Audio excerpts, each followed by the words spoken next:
Merhaba arkadaşlar, kanalıma hoş geldiniz. Şimdi sizinle bu Başak modeli çantamızın yapılışını paylaşacağım. Evet, bunun için bu çantayı ben 4 numaralı 4 milim tığla ördüm. İp olarak Hobito'nun PP Makrome 4 olan ipini kullandım. Şu şekilde göstereyim. Renk numarası 30. 2,5 milim ipimizin kalınlığı. %100 polipropilen. Evet, şöyle göstereyim. Polipropilen %100. 200 gram ipimiz 225 metre uzunluğunda. Ben 4 milim tığla ördüm. Bir tane bu kadar bir 200 gramlık ipimiz bitti çantamızı örerken. Bir de diğer ipimizden de bu kadar ördüm. Ben içinden çekerek ördüğüm için ipi bu şekilde göründü. Yani 1,5 tane lazım bize. 300 gram kadar bu ipten yeterli.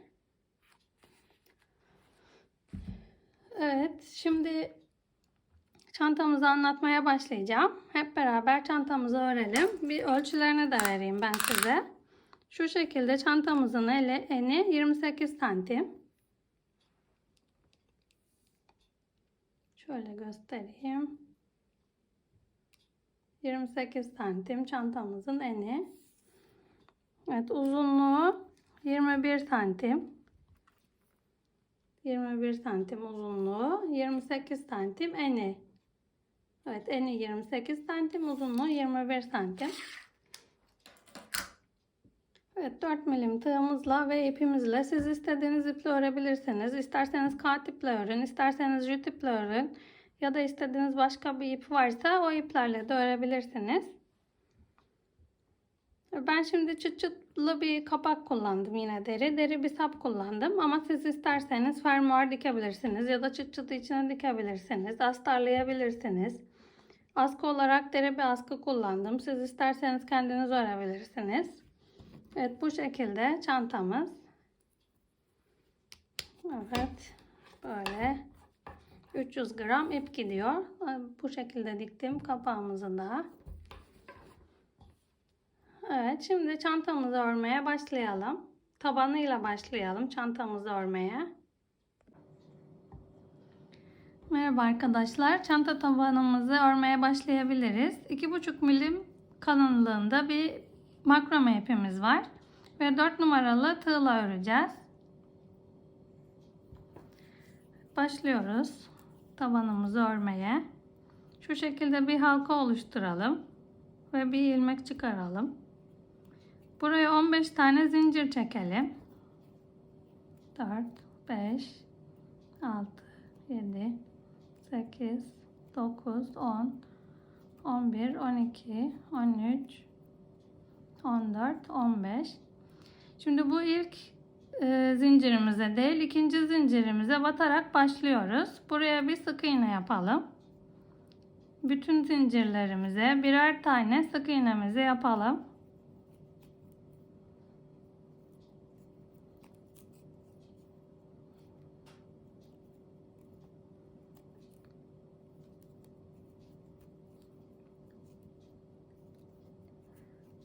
Bütün zincirlerimize 14 tane sık iğnemiz olacak burada.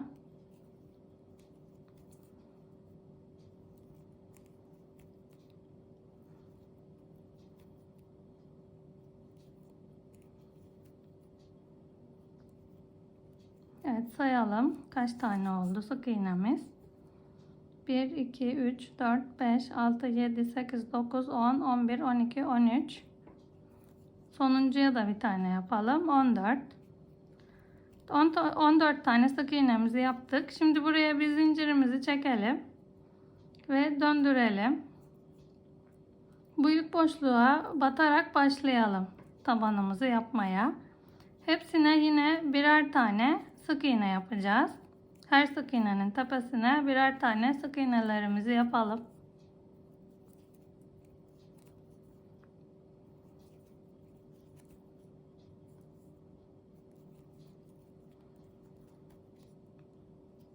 Evet, bu şekilde sıra başına kadar Yine 14 tane sık iğnelerimizi yapalım. Buraya gelince bir zincir çekelim. Tekrar geri dönelim. Yine 14 tane sık iğnemizi yapalım. Bu şekilde ben size yapıp geldikten sonra ölçüsünü vereceğim. Bu şekilde örüp gelelim. Ben tabanını örüp geldim arkadaşlar. Şu şekilde ölçüsünü vereyim. Eni 8-8,5 santim. Şöyle.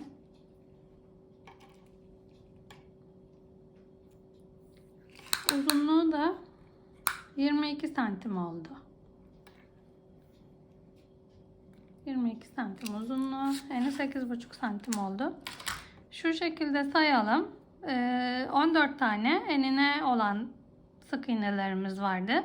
Sık iğne sıramızda 2, 4, 6, 8, 10, 12, 14, 16, 18, 20, 22, 24, 26, 28, 30, 32, 34, 36, 38 ve bir de tekli sıramız var. Başlangıç sıramız 39 sıra ördük sık iğnelerimizi. Şimdi tabanımızın ölçüleri bu şekilde. Bu en son yaptığımız sık iğneye 14 taneydi biliyorsunuz. Bu boşluğa bir tane daha sık iğne yapalım. 2 tane sık iğnemiz oldu burada. Buraya yer belirleyicimizi takalım şimdi. Ya da dönüp gelelim. Şu kenarda olacak başlangıç yeri. Evet, bu boşluğumuza 2 tane sık iğnemizi yaptık. Şimdi sıradaki sık iğneleri şu şekilde 2 ilmeğine birden batalım. Hepsini bir aldırmayalım. Böyle daha düzgün oluyor sık iğneler. Şimdi önümüzdekini sık iğne sırasının da boşluğuna batalım. Bunun arasına battık. Bunun boşluğuna batalım. Bir arasına, bir boşluğuna. Bunun arasına bakıp batalım. Şöyle.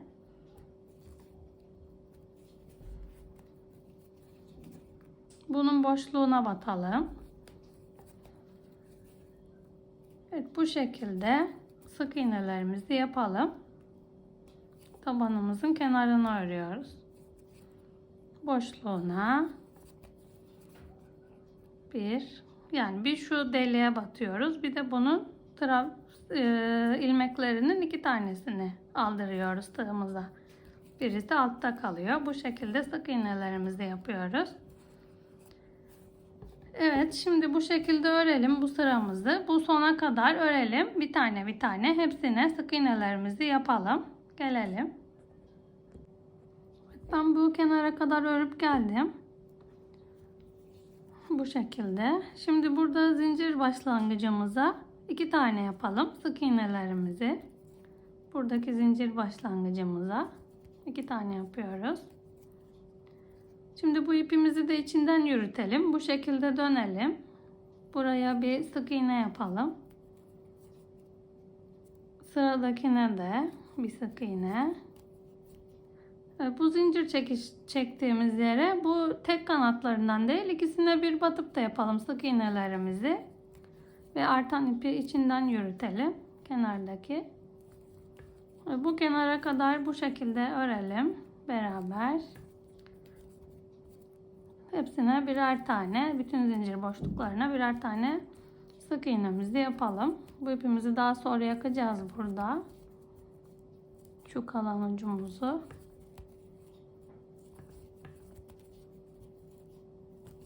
Evet, köşeye kadar.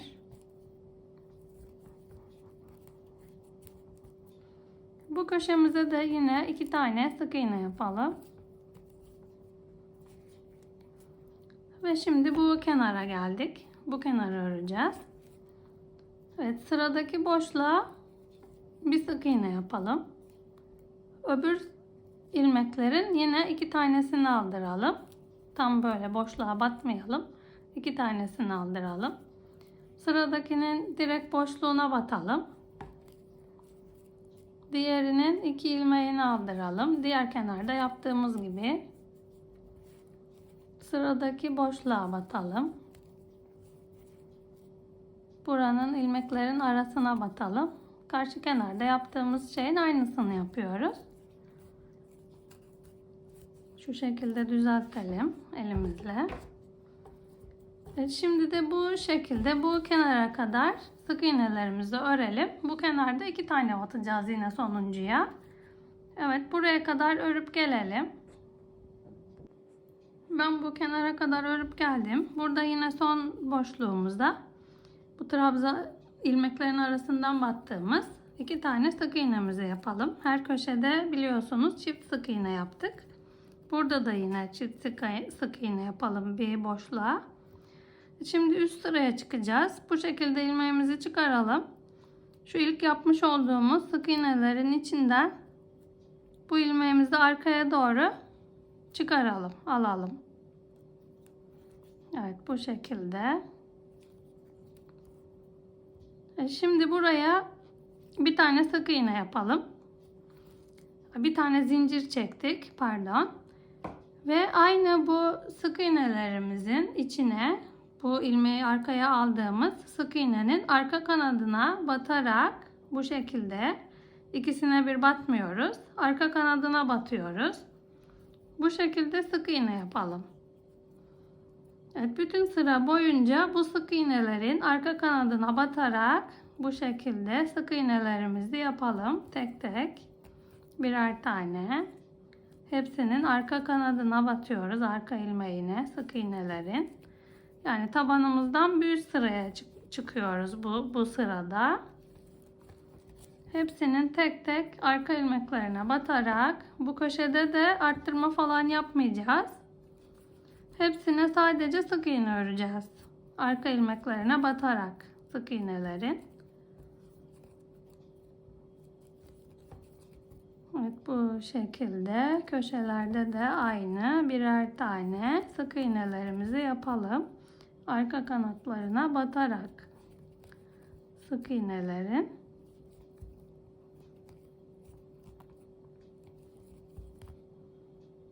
Ben hepsini anlatmayayım size. Evet, bu şekilde üst sıraya çıkacağız artık. Evet, bütün tabanımızın kenarlarına bu şekilde sık iğnelerin arka kanatlarına batarak dolaşıp gelelim bu kenara kadar. Buraya yer belirleyicimizi de takalım. Şu ilk çıkmış olduğumuz hani bir zincir çektiğimiz sık iğnemiz vardı. O sık iğnemize yer belirleyicimizi takalım. Sıra başlangıcımız orası. Evet, oraya kadar örüp gelelim. Bütün ilmeklerimizin arka kanadına batarak yer belirleyiciye kadar sıramızı örüp gelelim. Evet, yer belirleyicimize kadar sık iğnelerin arka kanatlarına batarak sık iğnelerimizi örüp geldik. 107 tane sık iğnemiz olması lazım. Modelimizin kurulumu için bu arada. Onu da söyleyeyim. Evet, şimdi burada son sık iğnemizi yaptık. Burada da buradan arkaya geçirdiğimiz ilmek var. Buna hiçbir işlem yapmıyoruz. Bu burada kalacak. İlk battığımız sık iğnenin üstünden ikisine beraber batıyoruz. Ve buraya sık iğne yapıyoruz. Şimdi kaydırma yapmayacağım burada. Döne döne sık iğneler öreceğim. Bu şekilde. 2 tane sık iğnemizi yaptık. Şimdi birinciye yine takalım yer belirleyicimizi. Sıramızın başı burası. Şimdi bütün sık iğnelerimizin tepesine birer tane sık iğnelerimizi yapalım. Bu şekilde. Köşelerde falan arttırma falan yapmıyoruz. Hiçbir işlem. Dümdüz öreceğiz yukarı kadar. Arttırma, eksiltme yapmadan döne döne öreceğiz. Yani bu sık iğnelerimizi 3 sıra öreceğiz. Daha sonra modele geçeceğiz. Evet, bu şekilde sık iğnelerimizin üstüne sık iğneler yapıyoruz. İki kanatlarını da aldırarak. Önceki gibi arka kanatlarına batmıyoruz. Normal sık iğneler yapıyoruz buraya. Evet, bu şekilde bir sıra sık iğnemizi dolaşıp gelelim. Sonra bir sıra daha sık iğnemizi dolaşıp gelelim. Burada 3 sıra sık iğneye ihtiyacımız var. Yani altta yapmış olduğumuz taban çıkışı olan birinci sık iğne. Bu yapmış olduğumuz ikinci sık iğne. Bir sıra daha sık iğne sırası yapacağız. 3 sıra sık iğneye ihtiyacımız var. Bu şekilde bu sıramızı bitirelim. Bir sıra daha sık iğne örelim ve burada yer belirleyicimizin olduğu yerde tekrar görüşelim. Evet, ben 3 sıra sık iğnemizi ördüm. Bir arka kanattan batıp da ördüğümüz sık iğneler. Bir ondan sonraki üst sıradaki sık iğneler. Bir de bu sıra 1, 2, 3 sıra sık iğnemizi örüp de geldim. Şimdi yer belirleyicimizi çıkaralım. Model kurmaya başlayacağız şimdi. Yine takacağız şimdi yer belirleyicimizi tabi. Şimdi başlıyoruz. Bu yer belirleyicimizi çıkardığımız sık iğneden sık iğnelerimizi yapalım. 1,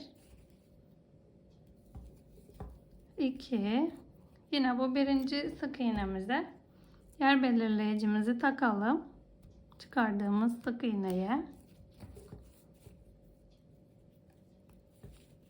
3, 4, 8 tane sık iğne yapacağız. 5, 6, 7, 8. Evet, 8 tane sık iğnemizi yaptık. 1, 2, 3, 4, 5, 6, 7, 8. Şimdi sayıyoruz. 1, 2, 3. sık iğnemizin altından tığımızı geçirip bir ilmek çıkaralım. Ve yine aynı yaptığımız sık iğnenin altına doğru sayıyoruz. 1, 2, 3.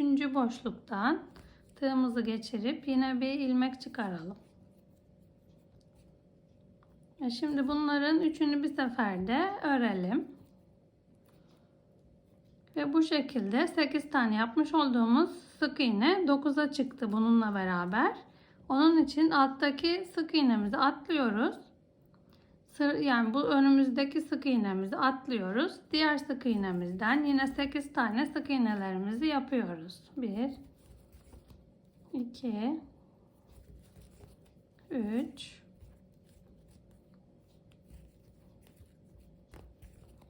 4, 5,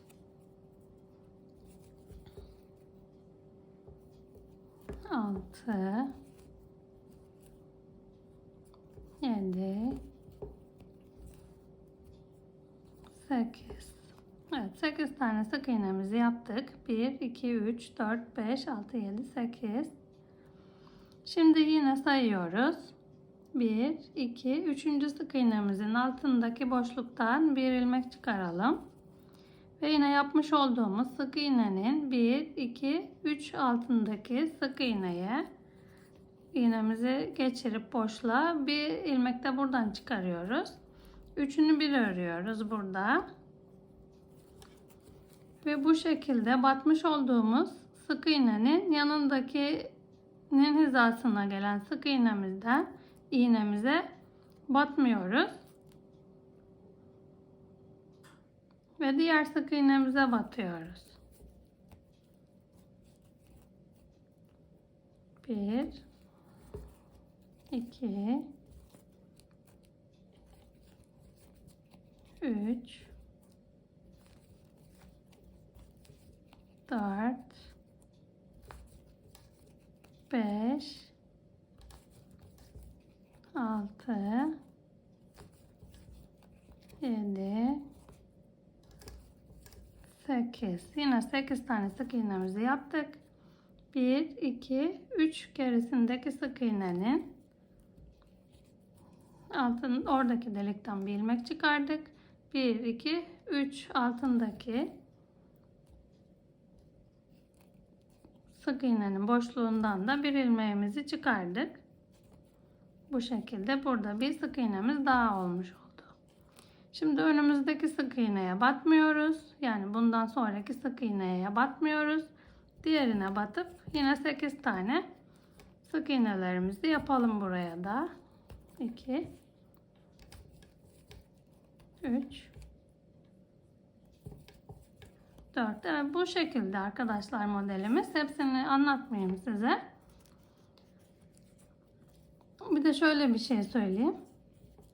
Bu başakların altında, arasında sayalım buradaki sık iğne sayılarını. 1, 2, 3, 4, 5, 6, 7, 8, 9'uncuya batıyoruz. Bütün bu aralarda altta 9 tane sık iğne boşluğu kalması lazım. 8 tane sık iğne boşluğu kalacak, 9'uncuya batacağız. Burada da aynı, yine sayalım. 1, 2, 3, 4, 5, 6, 7, 8. 8 boşluk kalıyor. 9'uncuya yapıyoruz sık iğnelerimizi. Evet, bu şekilde arkadaşlar model. 8 tane sık iğnemizi yapıyoruz. Ondan sonra 1, 2, 3 gerisindeki sık iğnenin altından bir ilmek çıkarıyoruz. Ve 3 tane altındaki sık iğnenin boşluğundan bir ilmek çıkarıp hepsini bir seferde topluyoruz. Ve tekrar bir tane sık iğne, bu sıradaki sık iğnenin üstüne gelen sık iğneyi atlıyoruz. 8 tane sık iğnemizi yapıyoruz. Aynı işlemi tekrarlıyoruz. Evet, bu şekilde bu yer belirleyicimizin olduğu yere kadar modelimizi uygulayalım. Orada görüşelim. Evet, modelimizi bu şekilde uygulayıp geldim ben. Bu aralarda 8 tane atlıyorduk. Sayalım. 1, 2, 3, 4, 5, 6, 7, 8. 9'uncuya yapıyorduk modelimizi. Hepsinin arasında 8'er tane kaldı. Bu üstlerde de 8'er tane örmüştük. Bu başak modelleriyle beraber 9 tane oldu burası. Evet, şimdi bu modelimizi yaptık. Sayalım burada kaç sık iğnemiz var. 1, 2, 3, 4, 5, 6, 7, 8. Yine 8 tane sık iğnemizi yaptık. Yer belirleyicimizin olduğu yere kadar geldik. Şimdi çıkaralım yer belirleyicimizi. 8. sık iğnemizi yaptık. Burası yer belirleyicimizin olduğu sık iğne.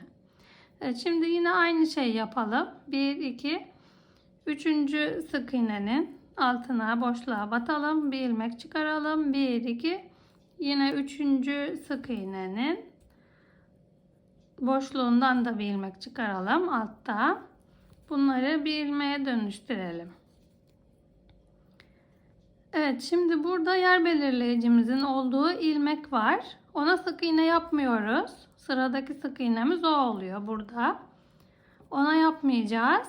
Diğerine yapacağız sık iğnemizi. 1, 2, yine 2 tane sık iğnemizi yapalım. Şimdi yer belirleyicimizi bu başak modelinin üstüne takacağız. Orası oldu çünkü artık yer belirleyicimizin alttaki sık iğnesinin hizasına denk gelen sık iğnemiz burası oldu. 1, 2, 2 tane ördük.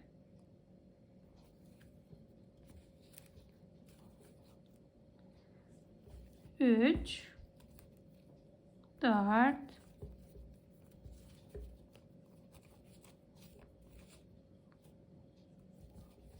5, 6, 7. Bu başak modelinin üstüne gelmesi lazım 8. sık iğnemizin. 8 sayıyoruz. 1, 2, 3, 4, 5, 6, 7, 8. Evet, 8 tane sık iğnemiz oldu. Artık sıra başımız bu başak modelimizin üstü. Evet, şimdi 8 tane sık iğnemizi yaptık. Başak modelinin üstüne battık. 8.'yi yine sayıyoruz. 1, 2, 3. 3. sık iğnemizden bir ilmek çıkaralım. Ve yine alta doğru da sayıyoruz. Bu altta yapmış olduğumuz başak modelinin bir yanındaki sık iğnenin üstündeki boşluğa denk geliyor. Bu sefer 3. Buradan bir ilmek çıkaralım ve hepsini beraber örelim. Şimdi yine aynı şey, önümüzdeki sık iğnenin üstüne denk gelen sık iğne ilmeklerine batmıyoruz. Bir sonrakine batıyoruz. Buradan başlıyoruz 8 tane sık iğnemizi yapmaya. 1, 2, 3, 4, 5, 6, 7, 8. Yine bu başak modelimizin üstündeki yere denk geldi. 8 sık iğne. 8. Evet, şimdi yine aynı şey. 1, 2, 3 sık iğne atlayıp 3. sık iğnenin altındaki boşluktan bir ilmek çıkaralım. Ve altta yapmış olduğumuz başak modelinin bir yanını hem bir üst sırasının hem bir yanının altındaki sık iğne boşluğundan bir ilmek daha çıkaralım. Hepsini bir toplayalım bu şekilde. Ve bu batmış olduğumuz yerin yanındaki sık iğne sırasının üstüne değil, diğer sık iğnemize batalım. Yine 8 tane sık iğnemizi yapalım buraya. 2, 3. Bu şekilde bu sıramızda, hepsini anlatmayayım size, zaman kaybı olmasın. Evet. Bu şekilde oluşturuyoruz başak modellerimizi. 8 sık iğne, yine işte bir önüne ve bir üstüne, bir önüne bir üstüne 8 sık iğne. Bu şekilde ilerliyor. Bir geri 3 tane sık iğne gerisine, 3 tane sık iğne aşağısına. İkisi de hem üstteki hem alttaki birer tane sık iğne gerisine denk geliyor bunun. Evet. Bu şekilde ayarlıyoruz buraları da. Evet, yer belirleyicimizin olduğu yere kadar yine örüp gelelim. Biraz daha göstereyim. Ondan sonra anlatmayacağım artık. Döne döne öreceğiz. Ben yer belirleyicimize kadar örüp geldim bu şekilde. Başaklarımızın ikinci sırasını. Şimdi burada 7 tane sık iğnemiz oldu. 1, 2, 3, 4, 5, 6, 7. Evet, şimdi bu 8. sık iğnemizi yer belirleyicimizin olduğu yere yapacağız. Evet, 8. Şimdi yine 1, 2, 3 tane gerisindeki sık iğnemizin dibine batalım yine aynı şekilde. Ve 3 tane de alttaki bu başağımızın bir üstüne, bir yanına, bir üstüne denk gelen sık iğnemiz. Aynı yani daha önce gösterdiğim gibi. Bu şekilde hepsini bir çıkaralım.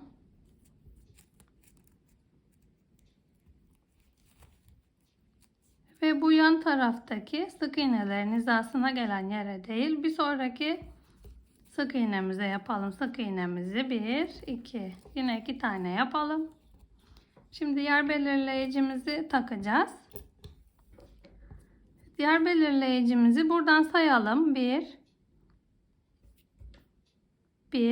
2, 3, 4, 5, 6, 7, 8. 8. sık iğnemizden çıkarmıştık. 8. sık iğnemizi yapmıştık çıkardığımız yere. Şimdi 8. sık iğnemizin olduğu yere takıyoruz yer belirleyicimizi. Yani hangisine denk gelirse bir dahaki sırada buna denk gelirse buna. Yani bakacağız artık. Ördükçe kaydırın yani. Bunu çıkarın. Yine çıkardığınız sık iğneyi yaptığınız yere takın. Bu şekilde ilerleyecek. Şimdi 1, 2 tane sık iğne yapmıştık. Buraya. 2, 3, 4, 5, 6, 7, 8. Evet, bu başak modellerimizin üstüne denk gelmesi lazım. Hep 8. sık iğnelerimizin. Şimdi 1, 2, 3 yine sık iğne geriye batıyoruz. Buradan bir ilmek çıkarıyoruz. Yine buradaki başak modelimizin yanındaki bir üstüne doğru olan yanındaki sık iğne boşluğumuzdan da bir ilmek çıkarıyoruz. Ve burada hepsini bir örüyoruz. Ve yanındaki sık iğnenin tepesine denk gelen sık iğnemizi yapmıyoruz. Bir sonraki sık iğnemize tekrar sık iğnelerimizi yapıyoruz. Buraya yine 8 tane sık iğne yapacağız. 2, 3, 4, 5, 6, 7, 8. Yine başak modelimizin üstüne denk geldiği 8. öyle olmalı. 1, 2, 3. sık iğnemizin dibinden bir ilmek alalım. Bu başak modelimizin yanından bir üstündeki sık iğnenin boşluğundan da bir ilmek alalım. Hepsini bir örelim. Ve bu battığımız yerin yanındaki sık iğnenin tepesine değil, diğer sık iğnenin tepesinden başlayarak yine buraya 8 tane sık iğnemizi yapacağız. Evet, modelimiz bu şekilde. Her sıraya aynı şeyi yapacağız. Bu şekilde döne döne öreceğiz. Bu yer belirleyicimizin olduğu yere kadar hep döne döne öreceğiz. Ben anlatmayayım 3 sıraları size. Bu yer belirleyiciyi buraya geldiğinizde çıkarın.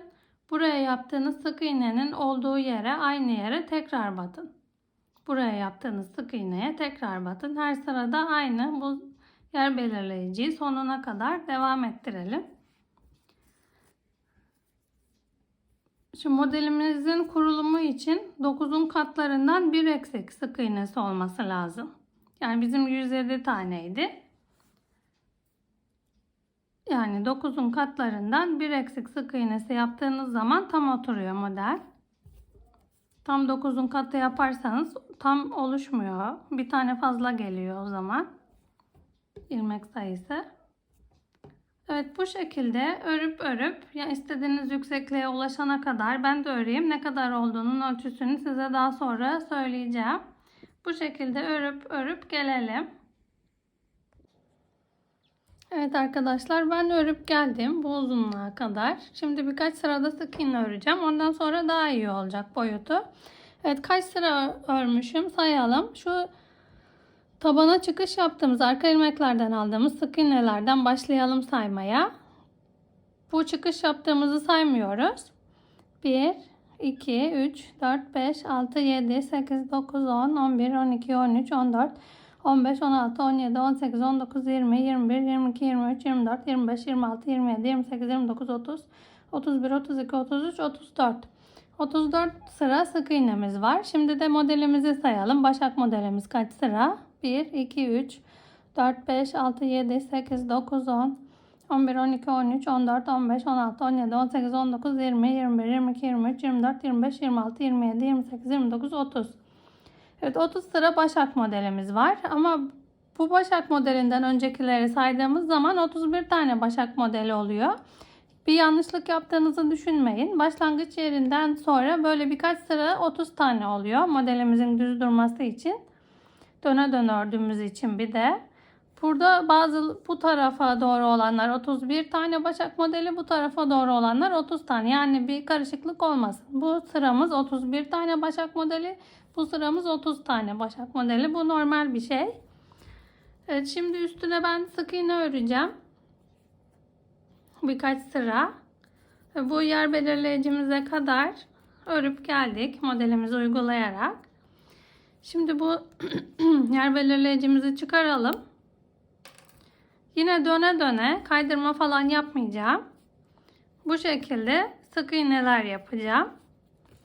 Yine çıkardığımız ilmeğimize batalım. Takalım yer belirleyicimizi.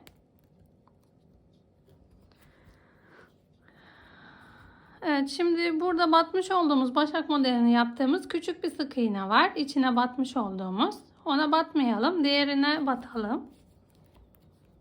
Bu şekilde sık iğnelerimizi yapalım. Bütün sık iğnelere birer tane. Yine şurada da göstereyim hangine batmayacağımızı. Evet, bu şekilde örelim hepsini.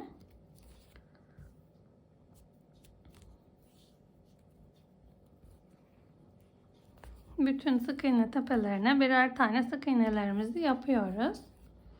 Evet, şimdi şurada göstereyim. Bu başak modelini oluşturduğumuz bir sık iğne var burası. Buna bir sık iğnemizi yapalım. Bir de şurada var küçük görünen. Şu. Ona batmayalım. Diğerine batalım. Evet, bu kadar. Sadece burada bir farklılık var. Diğer hepsine batıyoruz. Bütün sık iğnelerimize birer tane sık iğnelerimizi yapalım. Şimdi ben birkaç sıra burada sık iğne öreceğim. Yine bu yer belirleyiciyi ördüğüm sık iğneye takarak devam edeceğim üste doğru. Evet, burada böyle döne döne sık iğnelerimizi oluşturalım. 4 sıra mı, 5 sıra mı, 6 sıra mı, ne kadar düzgün görünürse bana boyutuna göre. Size yaptığım ölçüyü vereceğim daha sonra. Ben sık iğnelerimizi örüp geldim. 1, 2, 3, 4, 5. 5 sıra sık iğne ördüm. Bu şekilde iyi oldu boyutu. Siz istediğiniz kadar yükseltebilirsiniz. Ben çantamızın eninin uzunluğunu vereyim size. Çantamızın eni 28 santim. Şöyle göstereyim. 28 santim. Çantamızın yüksekliği, boyu şu şekilde 20 santim. 20-21 santim. Çantamızın uzunluğu 21 santim, eni 28 santim oldu. Şimdi şu bitirme yerini anlatayım size. Yer belirleyicimize kadar 5 sıra sık iğnemizi örüp geldim. Yer belirleyicimizi çıkaralım. Artık çantamız bitti. Bu ipimizi keselim. Biraz uzun. Şöyle ince uçlu bir tığ aldım ben. Şimdi bu ipimizi buradan çıkaralım. Ve önümüzdeki sık iğnenin değil, diğerinin içinden geçirelim tığımızı. Ve bu ipimizi arka tarafa doğru çıkaralım. Şimdi şu şekilde çantamızın içinden bu ilmeğimizi çıkardığımız sık iğnenin alttaki ilmeğiyle beraber üstteki ilmeğini tığımıza takalım. Şu şekilde tığımıza takalım. Evet, bu arkaya içe doğru çekmiş olduğumuz ipi tığımızdan takalım ve yine içeriye doğru çekelim. Evet, bu şekilde sıra bitişlerimiz bu şekilde daha düzgün olur, daha belli olmaz. Evet, bu ipimizi burada şimdi içinden yürüterek kaybedeceğiz. Çantamız bu şekilde oldu. Evet, ben deri bir askı taktım buraya fikir olması için. Siz isterseniz deri askı kullanabilirsiniz. İsterseniz kendiniz örebilirsiniz askılarını. Ya da zincir falan farklı bildiğiniz diğer istediğiniz askılardan takabilirsiniz. Ben bu şekilde burası ipimizi kaybettiğimiz yer. Burasını arka tarafa getireceğim. Evet, bunu arka tarafa doğru dikeceğim ve bu şekilde buraya bu çıt çıtı dikeceğim. Evet, ben bu çıt çıtımızı buraya dikip geleyim. Siz de dikiniz. İsterseniz kendiniz örün kapağı. İsterseniz çıt çıtı içine dikin ya da fermuar da dikebilirsiniz. Ben şimdi size göstermek için bu şekilde yapıyorum. İçini astarlayabilirsiniz. Yani siz bilirsiniz bitiş aşamalarını. Ben örülüşünün modelin anlatımını verdim size. İstediğiniz gibi yapabilirsiniz kendiniz. Astar işini ya da kapak işini. Ben bunu buraya dikeyim. Çantanın bitmiş haliyle tekrar görüşelim. Ben kapağımızı dikip geldim. Bu şekilde diktim. Ve çantamızın yapılışı bu kadar. Evet arkadaşlar. Şimdi beni Instagram ve Facebook sayfalarımda da takip etmeyi unutmayın. Funda'dan El İşleri, ikisinde de ismim.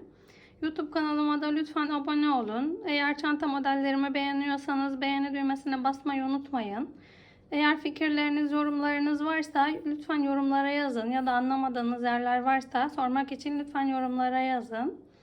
Evet, ben daha güzel, daha değişik, farklı çanta modelleriyle tekrar sizlerle birlikte olacağım. Yapacak olan herkese kolaylıklar dilerim.